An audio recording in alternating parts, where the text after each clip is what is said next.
Se você deu play nesse vídeo é porque tem interesse em ranquear em primeiro lugar do Google e é isso que eu vou te ensinar numa série de vídeos que vai rolar aqui no canal se houver o apoio de vocês, né? Então eu quero mostrar para vocês algumas técnicas de SEO, que significa Search Engine Optimization, em tradução livre, otimização do motor de busca, né? Ou seja, seu site aparecer em primeiro lugar ou ranquear no Google de uma certa forma, né? E é isso que eu vou mostrar para vocês nessa série de vídeos que começa hoje aqui no canal. E eu preciso do apoio de vocês, já deixando o joinha no vídeo, já comentando aí quais são as dificuldades de vocês com relação a SEO, para mim conseguir guiar o conteúdo aqui nessa nova série, né? Como fotógrafos, a gente tem que ter noção de que as noivas modernas, as noivas de hoje, elas já não estão mais pedindo tanta informação assim para amigas, para cerimonialistas, enfim, para outras pessoas do mercado na hora de decidir as coisas que elas precisam para o casamento. Elas preferem pesquisar por conta própria e para isso elas utilizam motor de busca, ou seja, o Google, o Pinterest, o Instagram, enfim, sempre a busca dessas redes é que é utilizada. Nós vamos focar essa série de vídeos primeiramente no Google e depois eu posso fazer vídeos com relação ao Pinterest e em relação a outras formas de buscar também, né? Como o YouTube, por exemplo, é a segunda maior rede de busca do mundo, né? Mas acho que para o mercado de fotografia de casamentos em específico, ela não é uma das melhores, né? Acho que as noivas não estão lá procurando por fotógrafo ou por conteúdos relacionados a casamento no YouTube, né? Então vamos focar no Google, que é o que eu acho que realmente, e o que eu vou provar para vocês mostrando alguns dados, dá resultado, né? E pessoal, para começar com SEO, qual é a primeira pergunta que a gente tem que se fazer, né? A primeira pergunta é: o que a minha cliente, a pessoa que vai me contratar no futuro próximo, vai pesquisar que possa fazer com que ela encontre o meu trabalho? Então, vamos lá, algumas ideias aí para vocês pensarem, né? Pense comigo aí também, mas a primeira é fotógrafo de casamento. Aí ela pesquisa por fotógrafo de casamento. Mas ela quer alguma coisa mais específica, ela quer um fotógrafo de casamento na cidade onde ela mora. No meu caso aqui, fotógrafo de casamento em Fortaleza. Então você vai lá e ela digita isso e ela vai ver uma série de resultados que vai estar organizados ali. Geralmente vai ter um mapa em cima, depois vai ter um anúncio, na verdade, depois vai ter um mapa e depois vai ter alguns resultados orgânicos. E é ali que o seu site deve estar. Um site bom, um site bem feito, é ali que ele deve estar para que o cliente que esteja pesquisando por esse serviço, ele encontre o seu trabalho e ele tenha a possibilidade de você manter a comunicação com ele através de outros meios, como o remarketing, como anúncios no Instagram e no Facebook também, mas isso é um assunto para, na verdade, outros vídeos, que inclusive tem alguns aqui no canal já falando sobre anúncios nessas redes sociais, né? Mas o fato é que você deve estar ali. E você deve pensar exatamente nessas palavras-chave que esse casal, essa noiva, esse possível cliente, que na verdade não precisa ser noivo, eu estou falando noivo porque é o meu mercado, é a fotografia de casamento. Mas o fato é que você pode utilizar e aplicar esses princípios que eu vou passar para vocês nos próximos vídeos em qualquer mercado de fotografia ou de prestação de serviço em geral também, né? Existem algumas ferramentas para ajudar você na hora dessa pesquisa, né? A primeira delas é a mais fácil, na verdade, que é você que já entende do seu mercado, você fazer um brainstorm e pensar o que a pessoa que está organizando um casamento, ou o que na verdade o seu cliente, alvo que não necessariamente seja relacionado a casamento, esteja pesquisando antes, né? Então, vamos lá, no mercado de casamento eu vou dar algumas ideias aqui para vocês. Ela vai pesquisar por locais para casar, ela vai pesquisar por ideias de buquê, ela vai pesquisar por músicas para casamento, ela vai pesquisar por igrejas para fazer o casamento dela, ela vai pesquisar por fotógrafo, e tudo isso, na verdade, são ideias que você pode estar criando conteúdo para, digamos assim, chegar na frente daquele cliente ali, né? Não só ranquear, por exemplo, para fotógrafo de casamento, ou fotógrafo de moda, ou fotógrafo de gestante, qualquer coisa do tipo na sua cidade, né? Você tem que focar, na verdade, em outros tipos de conteúdo também educativo, porque não é só isso que ela vai pesquisar, né? Então eu usei muito essa estratégia aqui em Fortaleza. Eu tenho artigos no meu site de locais para casar na praia, onde se você pesquisar agora no Google, você vai ver que eu vou estar lá ranqueando em primeiro lugar com um artigo bem colocado lá com vários parceiros que trabalham comigo, e até eu coloco o WhatsApp desses parceiros lá de forma que eles saibam que eu estou indicando eles, né? E isso gera uma amizade dentro do mercado e eu ainda ganho ainda mais indicações. Não só as noivas que vão ter um contato com o meu trabalho através do meu site, essas pessoas também que eu estou indicando vão saber que eu estou indicando elas e também vão começar a me indicar. E tudo isso gera uma fonte, na verdade, inesgotável ali de clientes e de opções dentro do mercado, né? Isso é muito bom também você colocar a engrenagem para rodar dessa forma, né? E aí você já deve estar se perguntando, né, como é que eu faço para ranquear nesse Google, né? Uma vez que você fez essa pesquisa de palavras-chave, você definiu aquilo que você quer ranquear e aquilo que é importante que você tenha conteúdo no seu site, você vai para a parte técnica, que é desenvolver, na verdade, esse conteúdo, né? E aí tem alguns segredinhos, algumas coisas que são muito importantes também no início. Mas antes de tudo, eu quero lembrar para vocês que SEO não é da noite para o dia, demora a dar resultado, né? Eu tenho artigos, por exemplo, que eles demoraram em torno de 4 meses para começar a gerar resultados, né? Só depois desses 4 meses é que eles começaram a aparecer nos resultados de busca e aí vão crescendo a quantidade de visitas dele de forma exponencial e que gera muito conteúdo, né? Um exemplo para vocês, pessoal, de conteúdo que as noivas pesquisam logo no início da jornada e que eu aproveitei desse tipo de conteúdo porque eu fiz a pesquisa de palavras-chave e eu vi que tinha uma média de 10 mil pesquisas mensais para isso, é como organizar um casamento. Então eu pesquisei e vi que essa palavra-chave era uma palavra-chave muito boa e eu criei um guia de como organizar um casamento com mais de 4 mil palavras, um artigo muito bem escrito com as palavras-chave e esse guia está ranqueando na primeira página do Google, não em primeiro lugar, mas ele me gera uma média de 2 mil visitas mais ou menos por mês. É um número muito alto, essas pessoas estão tendo contato com o meu trabalho e eu utilizo, obviamente, como eu já falei para vocês, de técnicas de remarketing para atingir esse público, né? Então, eu vou mostrar para vocês agora aqui algumas ideias de como você faz isso na parte técnica, mas vocês têm que entender, na verdade, que isso se aplica a qualquer tipo de site. Apesar de eu vou estar usando o WordPress, que é o site que eu utilizo, meu site é baseado em WordPress, mas vocês podem aplicar isso em Album, em Squarespace, em qualquer um, 46 graus. Todas elas têm os campos de título, de metadado e onde você pode digitar as palavras-chave e tudo mais, né? Então nós vamos mostrar agora, na verdade, aqui para vocês uma estrutura base de como eu faço um artigo pensando em SEO. Né? Pessoal, então, vou mostrar aqui para vocês aqui como funciona primeiramente o planejador de palavras-chave, né? Então, o link dele vai estar na descrição aí, você pode clicar no link já aí para esse planejador, você tem que ter uma conta no Google, obviamente, mas uma vez estando aqui, você vai fazer o seguinte, olha, você vai clicar aqui em ver volume de pesquisa e previsões, né? Então, eu vou fazer um exemplo aqui agora que é o como organizar um casamento. Então, clica aqui, eu vou clicar em começar, olha só, e o Google vai me mostrar aqui agora que no mês de dezembro, né, de 1 a 31 de dezembro, o próximo mês, eu posso ter uma média aqui de 460 cliques, né, com taxa de cliques de 8,6% e um custo por clique médio de 0,95. Isso aqui, na verdade, é o custo por AdWords, que é o AdWords, não, agora chama isso de Google Ads, né? Então é o custo que eu teria por clique se eu fosse pagar um anúncio para essa palavra-chave. Mas não é isso que eu quero saber, na verdade, aqui o histórico de métricas, olha só. E eu vejo aqui que ela tem uma média de 1 a 10 mil pesquisas mensais, né? E uma concorrência média, ou seja, não é uma palavra-chave tão pesquisável assim, né? Então eu vou abrir aqui uma guia anônima para me pesquisar agora por como organizar um casamento e ver como é que estão os resultados aqui, né? Então, o primeiro artigo aqui, na verdade, é um anúncio, daqueles lá que eu poderia pagar também. O segundo aqui é de um outro site. E nós vamos descendo aqui, que esse mesmo aqui esse link aqui também é desse mesmo site aqui. Ele está ranqueando em primeiro lugar.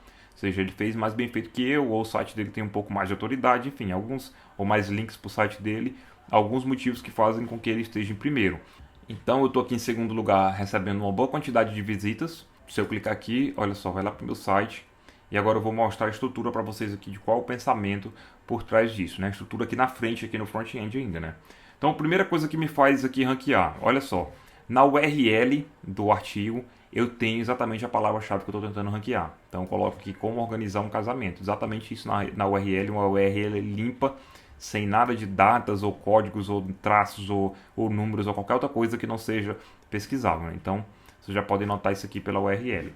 Logo no título do artigo já tem a palavra-chave também, logo aqui no início também, para mostrar para o Google do que se trata esse artigo. Né? E logo aqui no início do texto eu tenho também a palavra-chave, também mostrando para o Google do que se trata o artigo. E logo no primeiro subtítulo, na verdade, eu também tenho a palavra-chave. Né? Então você vê aqui que eu já tenho ela 3 vezes aqui. Não é que você deve encher o texto de palavra-chave, você deve colocar ela, na verdade, organicamente de uma forma bem bacana. Não é colocar ela a cada 2 parágrafos você repetir a palavra-chave, que isso vai ser visto como spam também, né? Então eu repito a palavra-chave aqui também por várias vezes durante esse texto, mas de forma bem orgânica. Eu também substituo ela por sinônimos, né, que é bem bacana também você usar sinônimos. E eu vou escrevendo aqui o título aqui sempre. No meio aqui eu coloco algumas chamadas para ações também, né, para levar pessoas para o meu canal do YouTube. Se ela estiver precisando de fotógrafo, ela pode contar comigo e clicar aqui para receber um orçamento, né. E vou falando aqui, fazendo todo o artigo, né, todo certinho. E a noiva vai vendo isso aqui, vai gostando, vai lendo. E quando ela chegar aqui ao fim, ou se ela não tiver feito isso antes, ela vai ler todo o artigo. Ela vai ter uma opção de ver mais artigos aqui no meu site. ou de clicar aqui para receber um orçamento, né? Então, isso aqui me ajuda pra caramba e eu vou mostrar aqui para vocês agora no back-end como é que isso é feito, né? Mas antes disso, eu quero mostrar para vocês aqui também outra coisa que é bem interessante. Olha só, o título do meu artigo tem a palavra-chave aqui, como eu tinha falado, né? E a URL também. E aqui também nós temos a metadescrição, que ela também é muito importante para poder a pessoa que está vendo o artigo saber do que ele se trata e também para o Google saber do que o artigo se trata, né? Então na metadescrição eu coloquei, escrevi esse artigo de como organizar um casamento para ajudar você que acha que essa é uma tarefa bem complicada, saber o que precisa, né? Acho que até deve ter um erro aqui, enfim. Essa metadescrição também contém. Então, tem 3 vezes aqui a minha palavra-chave que ajuda bastante o Google a saber do que se trata esse conteúdo, né?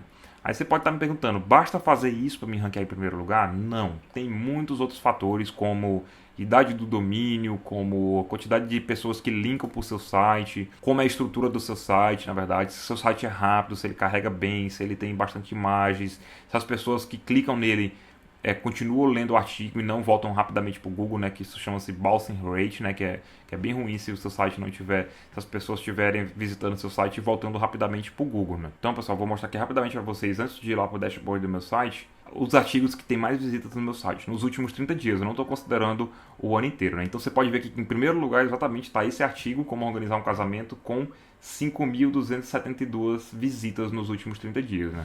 Em segundo lugar, eu tenho locais para casamento na praia em Fortaleza. Em terceiro, locais para book externo em Fortaleza. Em quarto, a homepage do meu site. Em quinto, o portfólio de casamentos. Em sexto, espaço para casamentos ao ar livre. E assim seguem outros artigos aqui, já que não são tão mais relevantes assim, né? Mas você vê que o conteúdo, na verdade, educativo, ele reina como soberano aqui. Ele é soberano aqui mesmo, na verdade, na escolha das pessoas ao visitar meu site, né? Isso é muito bacana de se ver e ver que realmente criar conteúdo ajuda pra caramba, né? Agora aqui, pessoal, vamos aqui ver o artigo. Vou clicar aqui em editar post, que é para me mostrar algumas coisas aqui no back-end para vocês, né? De como funciona através do WordPress. Pode parecer meio intimidador a priori, mas é bem tranquilo isso aqui na verdade. E muito fácil também. Você pode fazer, obviamente, isso no seu tipo, no seu. Você pode fazer isso também no seu CMS, que pode ser o Album, pode ser o Squarespace, pode ser qualquer um outro aí, que é a mesma coisa, né? Enfim, isso aqui é o corpo do texto, que tem uma coisa aqui que é importante, que vocês têm que ver, é que eu uso tags H2. Essas tags aqui, elas vêm de H1 até H6, significa que são subtítulos, na verdade, né? Que você organiza melhor o conteúdo, fica fácil para a pessoa ler, e que também são importantes para SEO, né? E dentro delas também você deve colocar a sua palavra-chave, né? Então, eu utilizo também aqui, logo embaixo, depois que eu escrevi todo o artigo, tem um plugin chamado Yoast, que é muito bom, que ele dá dicas aqui, na verdade, do que deve ser feito para que seu artigo ranqueie no Google, né? Então, eu coloco aqui a palavra-chave de foco, olha só, que eu quero ranquear, como organizar um casamento, e ele vai me dizer exatamente aqui o que eu preciso mudar. Inclusive, ele fala aqui que a minha densidade de palavra-chave é só de 0,1%, que é muito baixo, né? E que eu preciso colocar ela mais vezes, né? Mas isso aqui, na verdade, você não precisa cumprir a risca também, não. Até para o texto não ficar cansativo e chato, né? Como ele não é tão inteligente, ele não sabe que eu usei sinônimos ou que eu usei a palavra-chave de alguma forma diferente, né? Então, ele acaba não calculando bem, né? Ele só conta que, na verdade, quando eu utilizo exatamente como está aqui, até sem as letras maiúsculas, né? Então ele coloca aqui algumas coisas que são importantes vocês fazerem. A palavra-chave sair já no primeiro parágrafo do texto. A metadescrição, que é isso daqui, olha, que eu posso editar aqui. Metadescrição. Lá no site que você utilizar deve ter um campo para isso também. Você tem que ver exatamente qual é o tipo de site que você está utilizando para saber, né, como é que faz isso. Mas basta dar uma pesquisada aí que você sabe como mudar, né. O título também tem a palavra-chave. E na URL, que chama de slug aqui também, slug, tem a palavra-chave também, né. Aí eu coloco ela aqui também em um dos subheadings, que é os subtítulos, na verdade. Eu não sei porque que eles não traduziram isso, mas no primeiro lá eu coloco a palavra-chave, que é muito importante. As imagens, tem o atributo alt, que na verdade aqui quando eu coloco alguma imagem, ó, isso aqui é o link de uma imagem. Aí aqui tem esse alt, que é o que o Google lê. O Google lê esse tipo de palavra-chave aqui para saber do que se trata a imagem. Então, se eu pesquisar de como organizar um casamento no Google Imagens, essa imagem aqui que eu coloquei, que eu não sei exatamente qual é, mas é uma imagem relacionada do artigo, vai aparecer nos resultados, né? Além disso, ele coloca aqui a quantidade de texto, né, que ele recomenda um mínimo de 300 palavras, e eu tenho aqui 3.191 palavras, né? Aí eu coloco links também para a página, aqui tem 10 links externos que eu coloquei para outro site também, que é bem bacana, e 11 links internos, né? A palavra-chave do título também tem. O comprimento não é muito longo. A URL contém a palavra-chave e eu nunca tinha utilizado essa palavra-chave antes, né? Então você vê aqui que eu estou cumprindo basicamente todas as orientações deles aqui para ranquear no Google, e isso ajuda pra caramba, né? Então voltando aqui, você vê que não é muito complicado, na verdade. Acho que a parte mais complicada é você ter uma estratégia inteligente por trás da criação do conteúdo, né? Então se você está criando conteúdo que as pessoas pesquisam, você se antecipa, na verdade, ao comportamento do seu cliente, você vai ter muito sucesso com SEO, porque você vai criar o conteúdo exatamente que as pessoas que estão pesquisando pelo seu serviço estão a procurar, né? Então essa, na verdade, o grande segredo de tudo, né? E respeitar essas partes técnicas, né? Na verdade, esse vídeo foi longo pra caramba, mas assim, meio que introdutório ao SEO e dando algumas dicas básicas de como funciona isso, mas depois eu vou fazer vídeos mais específicos também. Se vocês gostaram desse assunto, apesar de ser um assunto meio denso, deixe um comentário aí falando que vocês querem ver mais vídeos sobre isso, e eu vou fazer mais alguns vídeos explicativos sobre essa parte mais técnica mesmo, né? Tags H1, sobre otimização do site para ele funcionar mais rápido, mostrando algumas ferramentas que vocês podem utilizar, sobre a importância de estar usando o WordPress ao invés de outros CMS. CMS é o sistema de criação de conteúdo do seu site, né? Para fazer o seu site, porque o WordPress é um dos que tem mais plugins e mais vantagens. Enfim, eu quero fazer mais vídeos sobre isso também, que eu acho que é uma parte bem bacana do marketing. Esse assunto é meio denso também, mas se por acaso vocês não tiverem interesse, na verdade, no assunto, mas é importante pelo menos saber o básico para passar para uma agência que de repente você contrate para cuidar do seu marketing, algumas dicas e falar para ele o que vocês esperam, né? Que a estratégia, na verdade, que deve vir do dono do negócio, né? E não confiar tudo na agência, porque eles muitas vezes não conhecem o seu mercado tão a fundo quanto você, como fotógrafo, conhece, né? Então, pessoal, era isso. Um abraço. Até o próximo vídeo.